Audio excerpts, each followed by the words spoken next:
আসসালামু আলাইকুম রহমতুল্লাহি বারাকাতু। তো সুন্নত মোতাবিক নামাজ পড়ার সময় আমাদের অনেক সমস্যার সম্মুখীন হতে হয়, বিশেষ করে হানাফি মাযহাবের। যখন আপনারা সুন্নত অনুযায়ী রফল আদায় করবেন তখন আপনাদের অনেক সমালোচনার শিকার হতে হবে। তো আপনি তাদেরকে এভাবে যুক্তিতে দলিল দিতে পারেন, তাহলে আপনাদের ওরা আর ডিস্টার্ব করবে না। সো রফল আদায় মানে নামাজে হাত উঠানো, 4 জায়গায় হাত উঠানোর সই হাদিসে আছে।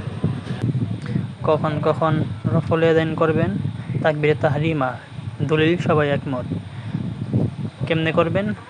আল্লাহু আকবার বলে কাঁধ পর্যন্ত হাত ওঠাবার সময়। 2, রুকুতে যাওয়ার আগে, সামি আল্লাহু লিমান হামিদা বলার আগে। 3,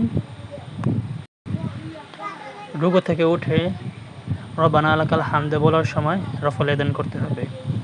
আর 4, যখন আপনারা ওই যে দ্বিতীয় বৈঠকে বসবেন, যখন ওই যে আত্তাহিয়াত পড়ে দাঁড়াই যাবেন, তখন দিতে হয়।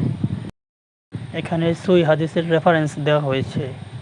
ইবনে উমর রাদিয়াল্লাহু তাআলা আনহু থেকে বর্ণিত, রাসূলুল্লাহ সাল্লাল্লাহু আলাইহি ওয়াসাল্লাম যখন নামাজ শুরু করতেন, যখন রুকুতে যেতেন এবং যখন রুকু থেকে মাথা ওঠাতেন, তখন 2 হাত কাঁধ পর্যন্ত ওঠাতেন।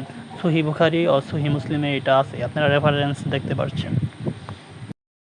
দ্বিতীয় নম্বর রেফারেন্স আছে তৃতীয় রাকাতের দলিল। ইবনে উমর রাদিয়াল্লাহু তাআলা যখন 2 রাকাতের শেষে দাঁড়াতেন তখন হাত ওঠাতেন, এটা সহিহ বুখারীতে আছে। এখন আপনাদের মাথায় আসতে পারে হানাফি ভাইরা কেন করে না। ইমাম আবু হানিফা রহমাতুল্লাহ এর কাছে শুধু তাকবীরে তাহরিমার হাদিস পৌঁছেছে, বাকিগুলো ওনার জমানায় কুফায় প্রসিদ্ধি ছিল। তাই হানাফি মাযহাবে শুধু একবার হাত ওঠায়।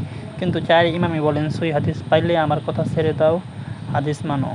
প্রিয় ভাইরা, তাই রফল আদায় করলে নামাজ হবে না এই কথা ভুল। করলে সওয়াব বেশি, না করলেও নামাজ হয়ে যাবে ইনশাআল্লাহ। আল্লাহু আ'লাম।